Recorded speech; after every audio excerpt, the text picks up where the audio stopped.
Ada bapak-bapak, ibu-ibu, para pimpinan, para tokoh, ya, masya Allah, sesepuh-sesepuh dan masyarakat. Izinkan beri nasihat sedikit ke ini Ahmad. Jadi hidup itu cuma ada 4 kejadian. Ingat baik-baik ya, cuma ada 4 dan kuncinya juga hanya 4. Yang pasti paling banyak dalam hidup itu adalah karunia Allah. Tidak ada yang menandingi. Karunia Allah itu melimpah setiap saat, setiap kejam.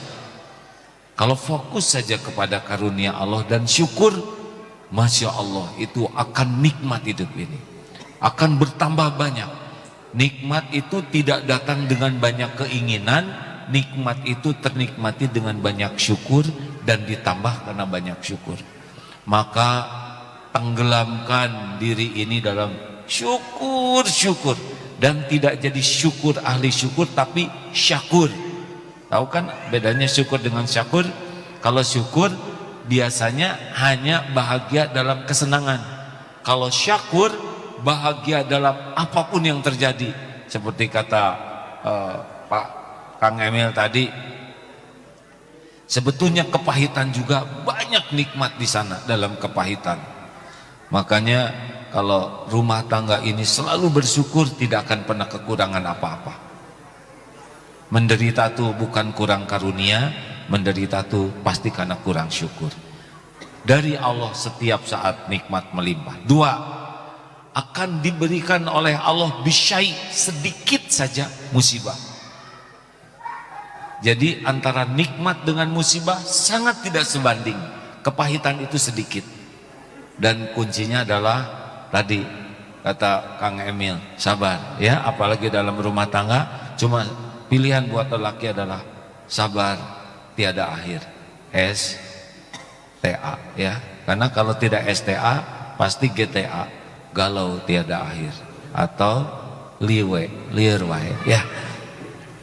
Sabar itu apa? Sabar itu menahan diri. Semua, kalau lihat berita Kang Emil, semua orang tergelincir, judulnya satu, tidak bisa menahan diri, tidak bisa menahan amarah, tidak bisa menahan syahwat, tidak bisa mengendalikan keinginan. Jadilah koruptor, jadilah pezina, jadilah, judulnya cuma satu awalnya, tidak bisa menahan diri. Dengan kata lain, tidak sabar. Makanya tawasobi sabar itu keberuntungan. 2 yang terakhir adalah terhadap nikmat kuncinya syukur, terhadap ujian kuncinya sabar. Jalani saja, pasti ada akhirnya. Dan yang 2 terakhir dalam kunci hidup itu, kalau berbuat sesuatu pastikan sing ikhlas. Karena bahagia itu bukan pada berbuat baik, tapi pada ikhlas ketika berbuat baik. Banyak yang berbuat baik tapi sakit hati ujungnya karena kurang ikhlas. Toswe seperti matahari, hanya memberi, tak harap kembali. Seperti jantung, terus berbuat walaupun tidak pernah kelihatan. Atau seperti gula, Kang Emil pernah dengar gula? Martabak manis tidak pernah disebut martabak gula, padahal penyebabnya gula. Kayak martabak telur disebut telurnya. Teh manis bukan teh gula, tapi giliran penyakit disebut penyakit gula. Tapi gula ridho tidak pernah jadi pahit atau jadi asin. Makanya udah, jangan mikirkan ucapan terima kasih, jangan mikirkan orang lain balas budi, jangan mikirkan orang lain menghargai. Udah nggak ada urusan. Urusan kita cuma satu. Kata Ali bin Abi Thalib, fokus saja kalau berbuat tuh supaya perbuatan kita diterima Allah. Karena itulah kunci bahagia. Man amila solihan min dzakarin aw unsa wa huwa mu'min falanuhyiyannahu hayatan thayyibah.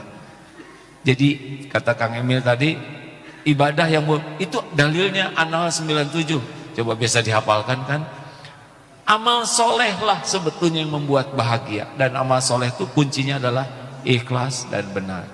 Dan yang terakhir, karena kita bukan malaikat, pasti punya salah. Judulnya adalah wa idza, dan jika bagaimana, alladzina idza fa'alu fahisatan au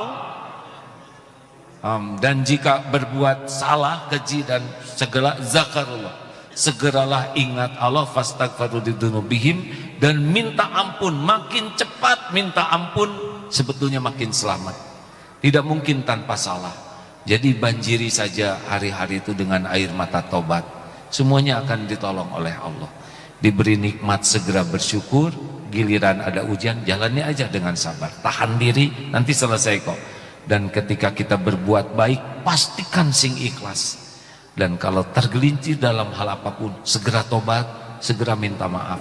Cuma ada 4 ini dalam hidup ini: ahli syukur, ahli sabar, ahli ikhlas, ahli tobat.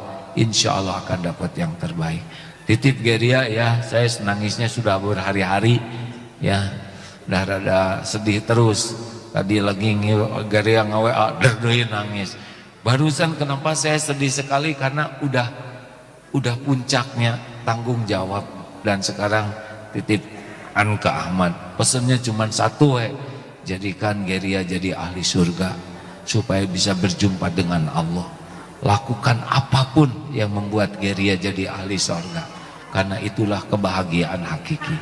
Hatur nuhun Kang Emil, hatur nuhun ibu cintanya sedang dinas ya. Alhamdulillah, Abah nuhun sedayana. Alhamdulillah, sesudah ini mah acaranya rileks. Sesudah ini mungkin akan ada sedikit dokumentasi.